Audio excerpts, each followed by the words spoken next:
देख रहे हैं न्यूज 31 उत्तराखंड। मैं हूं आपके साथ नैना। चलिए शुरू करते हैं बागेश्वर बुलेटिन एक नए अंदाज में। बागेश्वर के जिला अस्पताल के प्राइवेट मोड में दिए जाने की अफवाह का जिलाधिकारी ने खंडन किया है।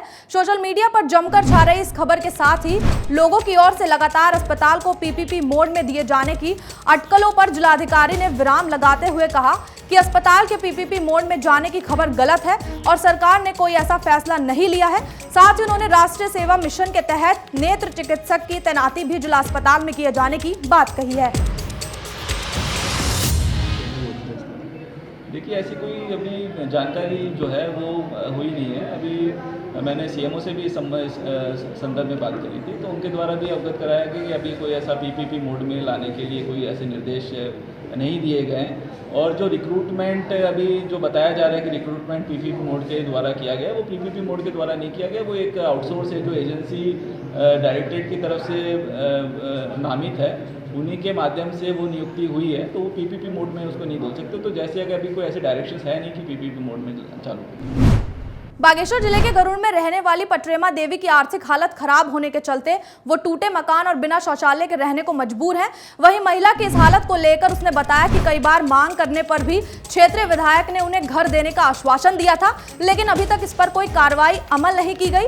वहीं मामले का संज्ञान लेते हुए कांग्रेस के प्रदेश महामंत्री बालकृष्ण ने भाजपा विधायक पर गरीबों की अनदेखी का आरोप लगाया है। साथ ही उन्होंने गरीबों को मकान नहीं देने पर उग्र आंदोलन करने की चेतावनी दी है। ये आज मैं आपको ये उजागर करना चाहता हूँ। मान सिंह जी रहते हैं, उनकी पत्नी रहती है कि स्वच्छ भारत, ये आज ये स्वच्छ भारत है। आइए मैं आपको दिखाता हूँ। ये स्वच्छ भारत ये है। ये मान सिंह जी यहाँ पर रहते हैं और यहाँ पर ये जानवर रहते हैं। ये आज का स्वच्छ भारत है। मकान समस्या नान बच्चे में चला तो वेला ठीक नहीं उलन कम सकन के ना सामान सब जोड़ी बहुत दूर तो 8-10 साल अब यो बजरी तो बुढ़ी से में बजरी लेने की हजारों को नाप डबल नहीं जोड़ना है चेना ही काम हो न में बाल लाइटिंग भी न में बाथरूम भोई बिहार बनानू 10 लोग जनी मिल गए और खाना लीजिए यो जो टीम रही हो पर बारिश आया तो वो यहाँ पे सब भीज जाए और इधर नई गाड़ी की हो तभी तो वहाँ ताले गाड़ी की सड़क में कितनी। बागेश्वर जिले में कांडा के राजकीय महाविद्यालय में राष्ट्रीय सेवा योजना शिविर का शुभारंभ किया गया। इस दौरान 12 मार्च से 18 मार्च तक चलने वाले कार्यक्रम का शुभारंभ राष्ट्रीय सेवा योजना के जिला कोऑर्डिनेटर राजीव निगम ने किया। साथ ही कार्यक्रम में वक्ताओं ने बताया कि इसका उद्देश्य जन जागरूकता और बेटी बचाओ बेटी पढ़ाओ के साथ कई कार्यक्रमों से समाज को संदेश पहुंचाना है। इस मौके पर स्वयं सेविकाओं ने लक्ष्य गीत गाकर जागरूकता का संदेश दिया है।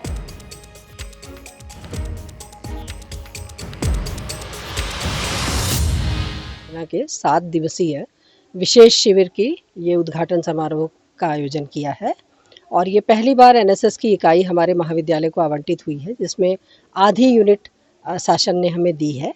तो शुरुआत है सेवा योजना, जैसा कि एक सेवा भाव से हमारे स्वयंसेवी इस कार्यक्रम को करते हैं और हमारे समाज में सद्भावना को फैलाते हैं। कई इनके कार्य हैं, कई उद्देश्य भी हैं, जिसमें साक्षरता, स्वच्छता, पर्यावरण संरक्षण और बेटी बचाओ बेटी पढ़ाओ, नशा मुक्ति, कई कार्यक्रम है जिससे समाज का सुधार होता है। मैं मानसी धपोला महाविद्यालय कांडा की छात्रा बीए प्रथम वर्ष से मुझे यहाँ अनुशासन समिति के पद पर चयनित किया गया है। आज हम इसकी शुरुआत नए महाविद्यालय से कर रहे हैं, जिसमें बहुत सारे लोगों ने प्रतिभाग किया और उसमें से कई लोग बहुत ही उत्साहित हैं। अभी जैसे कि हम लोग देख रहे थे, कार्य करने के लिए भी या फिर सफाई करने के लिए भी सभी यही बोल रहे थे कि हम ये करें हम ये करें।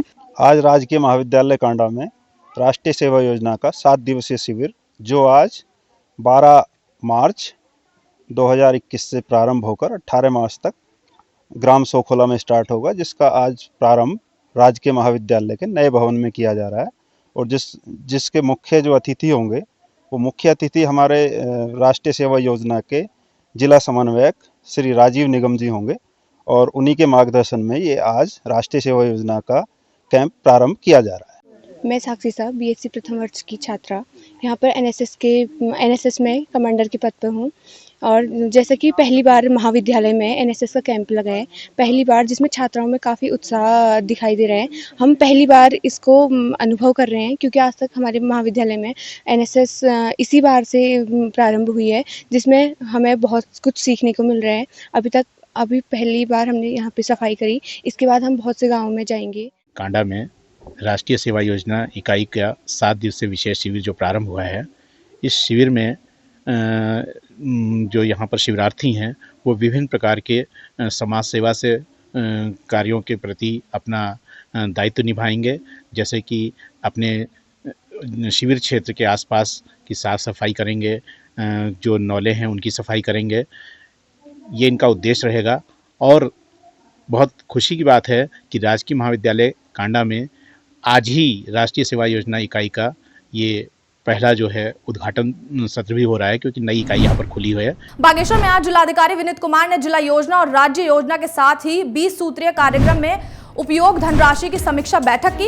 इस दौरान बैठक में जिलाधिकारी ने अधिकारियों को 20 मार्च तक बचे हुए बजट पर काम करने के निर्देश दिए हैं। साथ ही उन्होंने काम में लापरवाही किए जाने पर सख्त कार्रवाई की बात कही है। किया है उसमें ऑलरेडी सारे जो हमारे सेक्टर्स है, जिला सेक्टर, केंद्रीय सेक्टर, राज्य सेक्टर, उनके मिला के हम लोग ऑलरेडी 95% के ऊपर हो चुके हैं।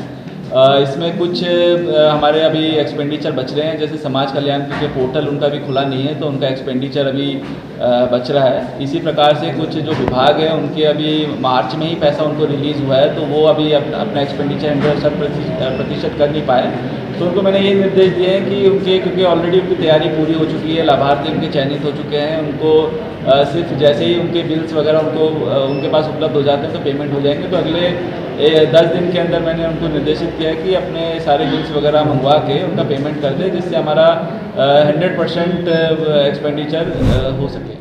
बागेश्वर के कांडा क्षेत्र में उप डाकघर की ओर से आरपीएलआई, पीएलआई और डाक विभाग की सेवा को लेकर मेले का आयोजन किया गया।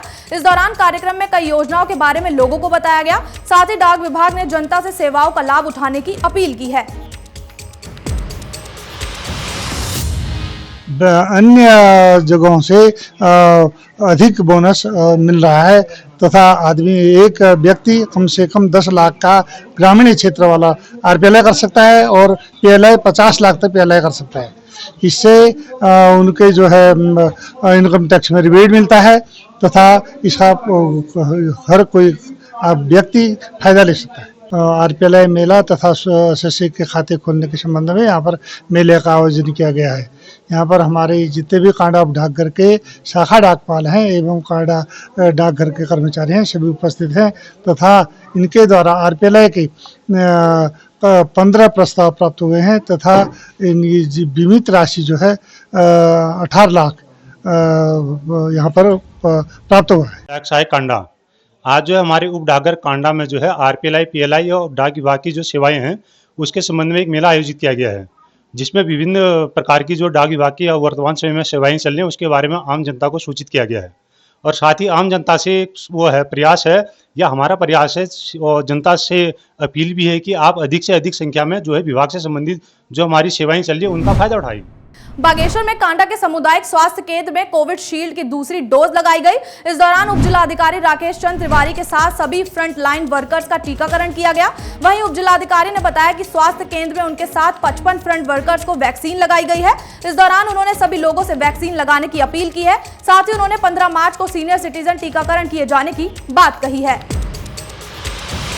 आज कांडा सीएचसी में मेरा फ्रंट लाइन वर्कर के रूप में सेकंड डोज लग गया है और आधा घंटे से ज़्यादा हो गए हैं और मैं पूर्णतः स्वस्थ हूँ।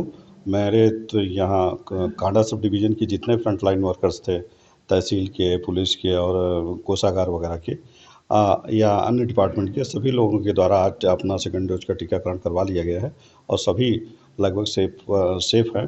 और मैं इसके पूर्व जो है हमारे हेल्थ वर्कर्स के द्वारा टीकाकरण करवाया गया था तो वो भी सेफ है।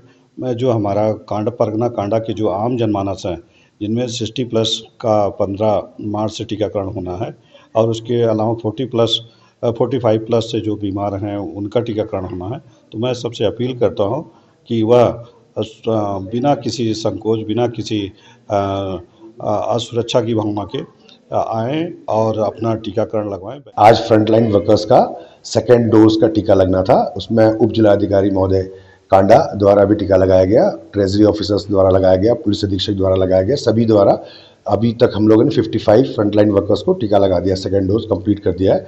सभी स्वच्छ हैं और और आने वाले आगामी 15 तारीख को हमारे यहाँ पे सीनियर सिटीजन्स को टीका लगना है। हम सभी से अनुरोध कर रहे हैं कि सभी आप लोग ये कोविशील्ड का टीका सेफ है और आप आइए और उसका लाभ लें। फिलहाल बागेश्वर बुलेटिन में सिर्फ इतना ही। तब तक के लिए देखते रहिए न्यूज़ 31 उत्तराखंड। नमस्कार।